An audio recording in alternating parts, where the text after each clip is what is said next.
Hey everybody, welcome to the Big Llama Show. The Academy Awards just came out, the nominations just came out. The 93rd Oscars are going to be on April 25th. Here I am with my predictions. Let's get to the show. Yo, SINA, hit me with my theme music. Yeah, it's SINA. She ruckus. Dead beat. Let's go, let's go, let's go, let's go. You ain't a killer, boy, stop. I hear you yelling stacks on deck. Thank you everybody for joining me on the Big Llama Show. We are going to review the nominations for the Academy Awards. The Academy Awards are going to be on April 25th. And so here are my predictions for the Academy Awards. Before we get to those predictions, give the channel a like and subscribe. Become a member of the Llama Nation. We're trying to get to 1,000 subscribers. I appreciate you coming on my show. I appreciate you spending some time with me. Now let's get to those predictions. Quick note. I'm going to be using a different format for this particular video. I might be reading. There's a long list of Academy Award nominations, and I want to make sure I don't miss anything. And I will try to stick to the main categories. Obviously, I may not have seen all of the movies in all of the categories, especially the short films and documentary films. So I'm going to try to stick to those that I have seen or that I have information on. If you'd like my opinions on others, just hit me up on the comment section and I'll try to respond as quickly as I can. For the first area, we're going to talk about Best Production Design. Now again, I'm not that familiar with all of these movies, but I do have a way of trying to predict some of these, so follow me here. First for Production Design, there's Tenet, Mank, Ma Rainey's Black Bottom, The Father, and News of the World. In this one, I think this is sort of, I always think this is what they do. They're just going to give a nod or a shout out to one of the movies that was successful. So this is where Tenet is going to earn their award. Okay, the next category is Best Cinematography. The nominees, you've got Mank. Again, that's a movie about, I believe it's the making of Citizen Kane. Judas and the Black Messiah, which I did a review on, be right there. The Trial of Chicago 7, which I saw as well, excellent movie. Nomadland, and News of the World. Now, in this particular category, Best Cinematography, the most beautiful picture I've seen was not Judas and the Black Messiah. It was Judas and the Black Messiah. The Trial of Chicago 7 was nice, but it's more of a courtroom drama. Mank, I think, has a great style to it. Nomadland, I think, is the Oscar darling. They're probably going to give them every other award, but if they're going to give a nod or give something to a lesser movie, it's going to be Judas and the Black Messiah, so that's my pick. It's a beautiful picture, looks great. The next one here is Best Costume Design, and you've got Pinocchio, you've got Mank, Ma Rainey's Black Bottom, Emma, and Mulan. I think for costume design, they're going to give this one to Mulan. It is a movie riddled in controversy from its release, but I believe it's an epic tale, and usually some of these period pieces are the favorites. I wouldn't be surprised if Ma Rainey's Black Bottom was also featured or got the award on this one, but again, I'm going to give it to Mulan. That's my guess. Okay, in the category of Best Makeup and Hairstyle, you've got the nominees Pinocchio, Mank, Ma Rainey's Black Bottom, Emma, and Hillbilly Eggly, or Elegy.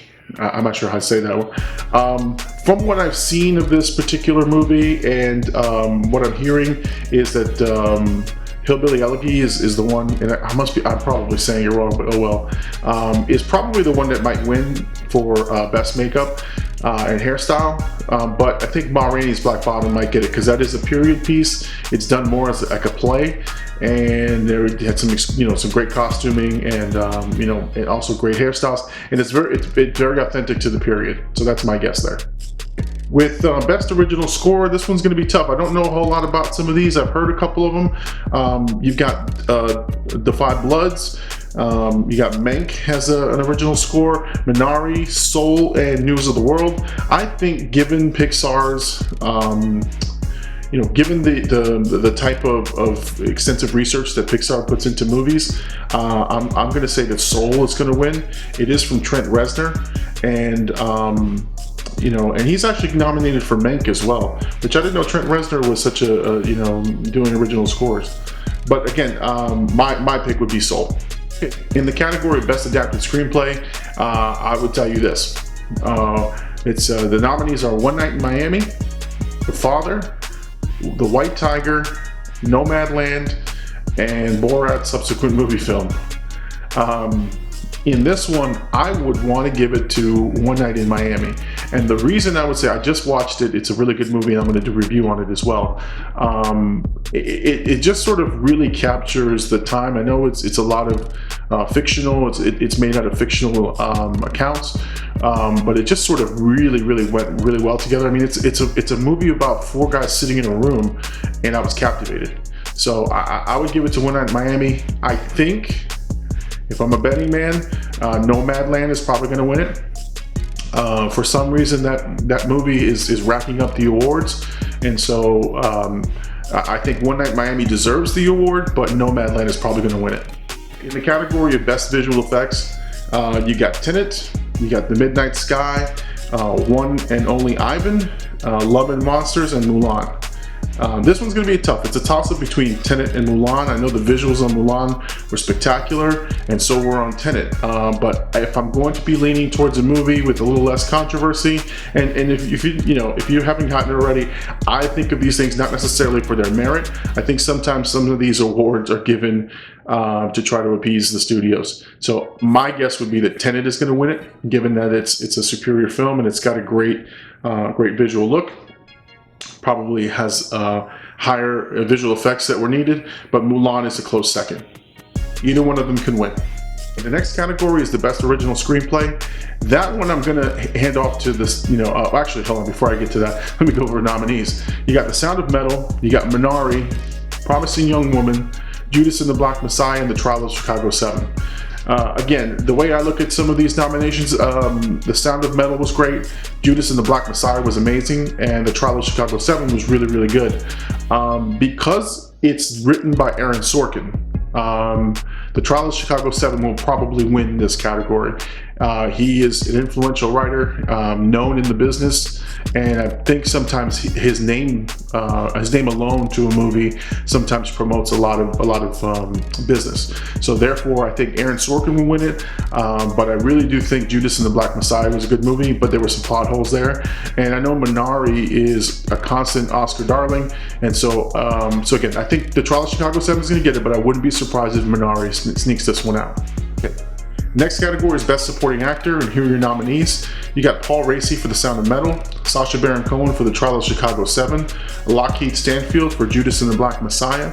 You got Leslie Odom for One Night in Miami, and Daniel Kaluuya for Judas and the Black Messiah.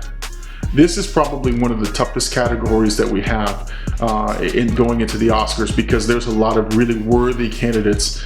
Sacha Baron Cohen did a great job in the Trial of Chicago 7. I don't believe it's Oscar worthy, but he did a great job. Lakeith Stanfield was outstanding in Judas and the Black Messiah. I did a review, and in the review I talked about how you can just feel the emotions with his eyes, and so I mean, that's a sign of a great actor. Leslie Odom Jr., I just finished watching One Night in Miami, and I can see why he was nominated. He does capture you and captivate you in the movie. He probably is going to win, and I think this is a nod to One Night in Miami because it was snubbed for Best Picture and it was snubbed for Best Director, Regina King.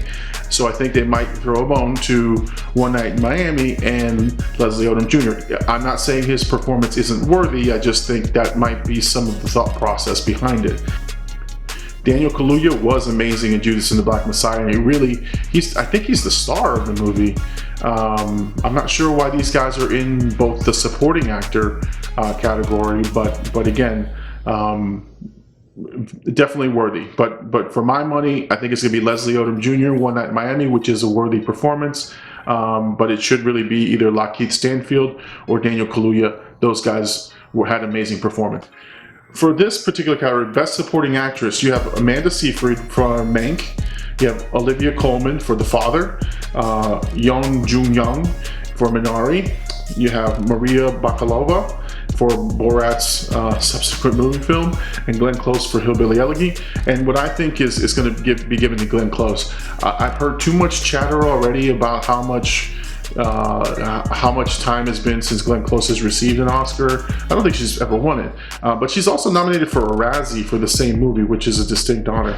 But I think Glenn Close is going to be the winner on this one. All right, we're getting to the heavyweights. So now let's look at Best Director. You've got Thomas Vinterberg for Another Round, David Fincher for Mank. You have Chloe Zhao for Nomadland, Emerald Fennell for Promising Young Woman, and Lee Isaac Chung for Minari. This is going to be a tough one. I believe Regina King was snubbed in this particular category. She should have been nominated, but again, that's neither here nor there. This is what we're dealing with. I have a feeling that Nomadland is going to take this one here. Even though Minari is probably a close second, it's a toss-up. For me, I would say Nomadland is going to win it, but I would not be surprised if Minari took it as well. So that's my prediction for Best Director. In the category of Best Original Song, you have Hear My Voice from the Trial of Chicago 7, Husavik, My Hometown, Fight For You, Speak Now, that's from Leslie Odom Jr., and IOC from Diane Warren. This is going to be a tough one. I think they're going to give it to Speak Now, Leslie Odom Jr. If he doesn't win the other category for supporting, this would be his Oscar for the music for the original song. Next one is Best Animated Feature. We've got Wolfwalkers, Onward, Soul, a Shaun the Sheep movie, Farmageddon, and Over the Moon. The other movies I'm sure are worthy candidates, but they're nowhere close to Onward or Soul. It is a race between those two movies to see which one's going to win. My money would be on Soul because there's a lot of hype going into it. It's the most recent movie, and Onward is a great movie, but I think it did have its flaws. Soul was one of those movies that touched both kids and parents, so therefore I think Soul will get the Best Picture. All right, so for Best Actress, you've got Andra Day for The United States versus Billie Holiday, the role that she won the Golden Globe for, Vanessa Kirby in Pieces of Woman, Carey Mulligan in Promising Young Woman, Viola Davis for Ma Rainey's Black Bottom, and Frances McDormand for Nomadland. Now, in this particular one, I'm going to say that it's going to go to Frances McDormand. I don't know what it is about Frances McDormand. I don't particularly like her movies, but she wins a lot of awards, and she just seems to be in the middle of everything. And then she'll go up there and give some quirky speech in her acceptance, which is almost like she doesn't really care about it, which I don't think she does. But for some reason, I think that's going to be, you know, listen, that's just my opinion on this one. Frances McDormand just seems to win everything.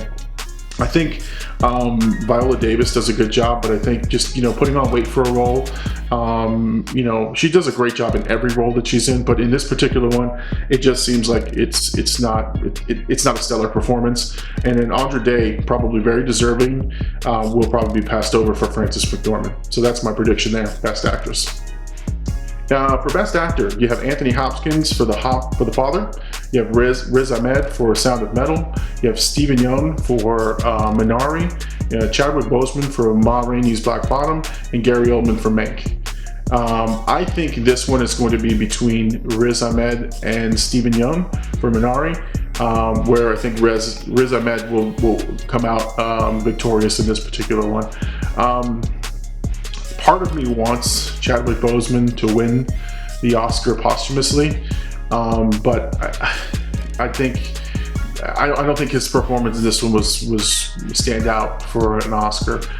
Great performance. He always puts in a good performance, so I'm not knocking his performance. I just don't think it's Oscar worthy. And Riz Ahmed sort of does the transformation, the physicality of the movie. So I think that sort of earns that Oscar.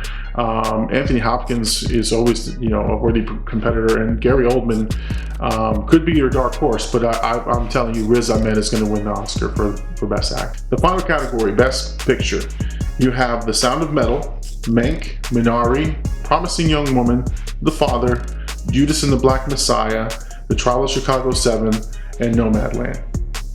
This one's going to be a tough one. The Sound of Metal doesn't have enough going for it. Not as many nominations. Nomadland, I believe, has the most nominations.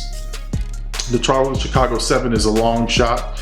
Even though it's a really, really good movie, very, very quirky in its delivery, just not good enough to win. Judas and the Black Messiah, I think, is a great, great movie. But there are some gaps in the movie. It's not the best movie that's out there. Promising Young Woman's okay. Minari is the one I keep hearing more about. I really haven't seen Minari, but You know, you hear a lot about that particular movie. And then Mank, I think is just stylishly good. And then The Sound of Metal. My prediction is going to be for this one, they're going to give it to Nomadland. Again, Frances McDormand's on this one. They're going to give it to Nomadland. It's got the most nominations, and that usually bodes well. Now, again, the dark horse in this one would be Minari, and Minari could take it. Now, it could be a night where Minari sweeps their awards, but because Nomadland's gotten so much hype, and you've got Frances McDormand in it, I think that's the problem, and they're going to give that to her. So, Best Picture, Nomadland.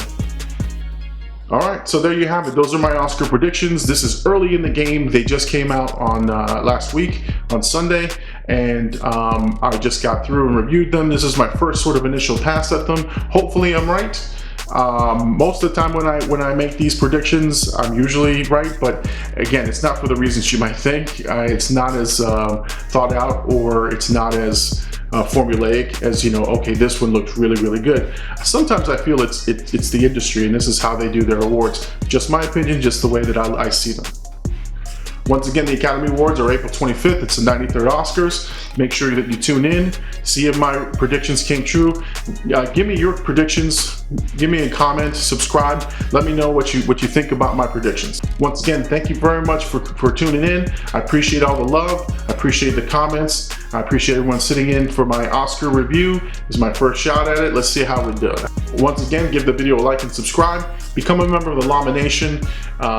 We make videos here every week. We try our best to put out content as fast as we can. We're trying to get to 1,000 subscribers. Joining the Llama Nation is free. All you got to do is subscribe to this channel, and you're a member. So welcome to the Llama Nation if you're subscribing for the first time. Well, I'm the Big Llama. Thank you for tuning into my Oscar special, my prediction show. I'm the Big Llama. This is the Big Llama Show. Peace out.